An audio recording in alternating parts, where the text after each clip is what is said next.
Assalamualaikum warahmatullahi wabarakatuh. Kali ini kita akan mempelajari kelas 5, tema 8, lingkungan sahabat kita, subtema 1, manusia dan lingkungan, pembelajaran 5. Nah, di sini ada lagu Kampungku ciptaan A.T. Mahmud. Agak cepat ya temponya. Ada yang tahu lagu ini? Nah, kalau ada yang tahu tulis di komentar ya.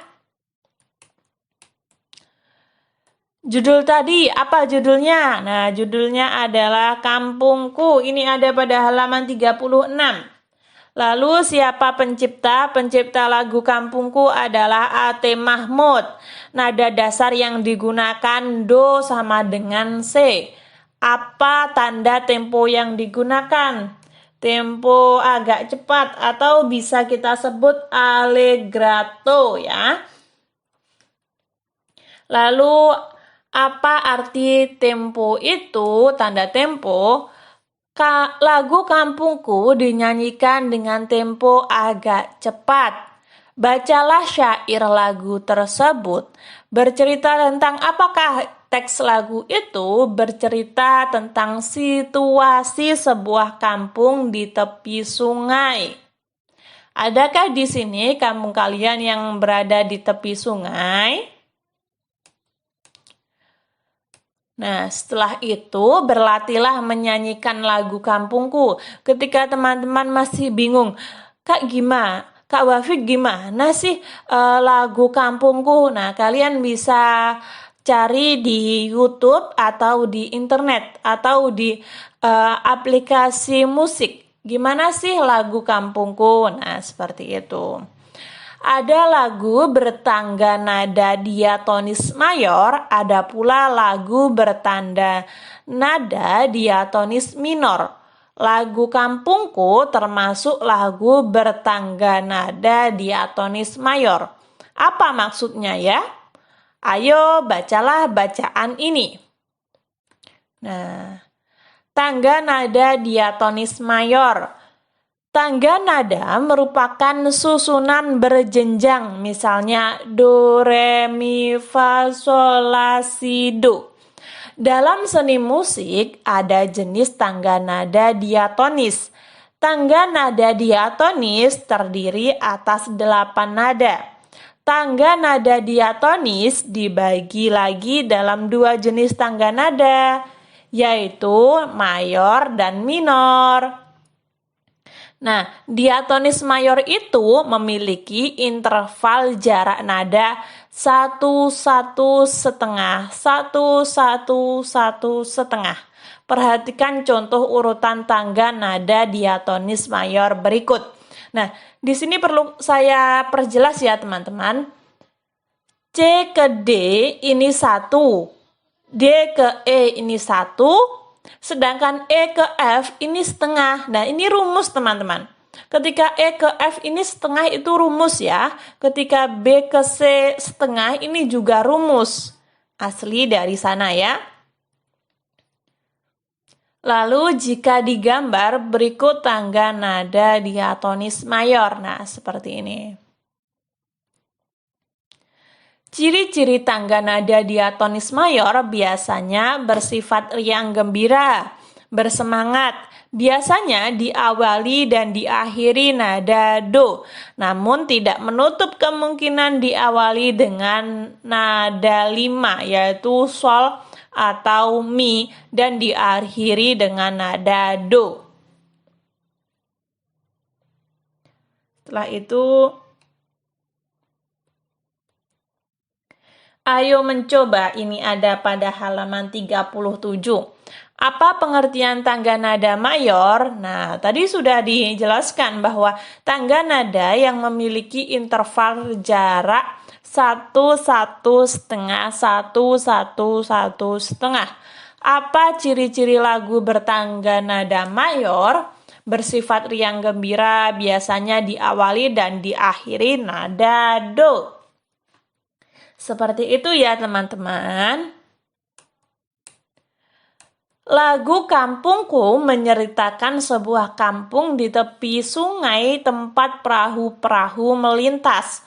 rumah-rumah di kampung itu terbuat dari bambu. Dapatkah kamu membayangkan suasana kampung tersebut?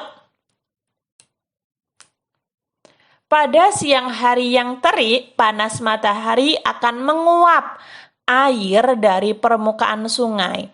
Apa akibatnya bagi persediaan air sungai? Tentu berkurang, bukan? Dari mana asal persediaan air sungai? Air sungai itu dari air hujan dan air yang mengalir dari hulu sungai. Ini ada pada halaman 39 yang paling atas ya teman-teman. Oh maaf, halaman 38 yang paling bawah. 38 yang paling bawah. Siapa saja yang memanfaatkan air sungai? Banyak ya teman-teman. Ada manusia, hewan, dan tumbuhan di sekitar sungai. Nah, seperti itu. Lalu, apa saja manfaat air sungai? Manfaatnya manusia memanfaatkan air sungai untuk mengairi tanaman, pertanian, sumber air keperluan sehari-hari, sarana angkutan. Air bagi hewan itu sebagai sumber air minum, sedangkan bagi tumbuhan sebagai proses fotosintesis, membantu proses fotosintesis. Apakah persediaan air sungai dapat berkurang karena menguap saat terkena panas matahari? Jelaskan. Iya, dapat berkurang. Dalam kondisi normal, air sungai tidak berkurang karena menguap. Siklus air akan mengembalikan air yang menguap. Namun dalam kondisi kemarau yang sangat ekstrim, sungai dapat mengalami kekeringan. Nah, sebenarnya air dalam bumi kita itu tetap, teman-teman, tidak berkurang ataupun tidak bertambah. Hanya saja berubah bentuk ya. Faktor-faktor apa yang dapat mempengaruhi persediaan air sungai? Ada faktor curah hujan, cuaca, dan kondisi hulu sungai. Setelah itu ada bacaan bunga paling berharga. Nah, di sini kalian bisa membacanya sendiri. Saya sudah membaca sekilas dan ini bercerita tentang suatu kampung yang sangat kekeringan ya, sulit untuk mendapatkan air dan tumbuhan pun jarang tumbuh di kampung ini. Suatu hari ada ibu guru yang bernama Bu Mala memberikan tugas kepada muridnya untuk membuat karya dalam buku tulis masing-masing. Nah, lalu ada Makale yang ingin membuat herbarium. Apa sih herbarium? Nah, herbarium itu suatu karya yang membutuhkan banyak daun dan bunga. Teman-temannya bertanya, dari mana kamu dapat membuat herbarium jika bunga dan tanaman saja tidak ada di kampung kita? Lalu Makale tersenyum dan Makale menjawab, saya akan mendapatkannya. Nah, pada akhirnya Makale bisa mendapatkannya karena tiba-tiba ada hujan ya.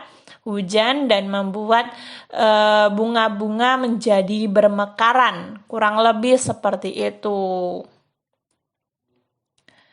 Lalu pada halaman 40 yang paling bawah, tuliskan peristiwa-peristiwa yang terjadi pada cerita.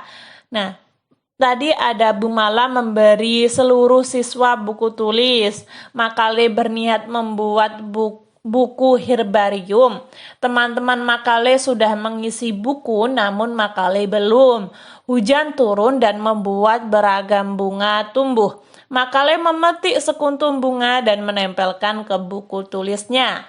Tuliskan urutan peristiwa pada cerita. Nah, pada awalnya Bu Mala memberi buku tulis kepada seluruh siswa.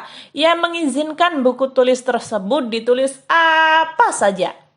Makale ingin membuat herbarium. Setelah hujan turun dan menumbuhkan bunga, Makale berhasil membuat sebuah herbarium berisi 1 bunga berwarna merah. Setelah itu, tuliskan kembali cerita dengan bahasamu sendiri. Nah, ini cukup banyak ya teman-teman, karena kita mendapat tugas untuk menulis lagi ceritanya. Nah, seperti ini. Cerita yang saya tulis.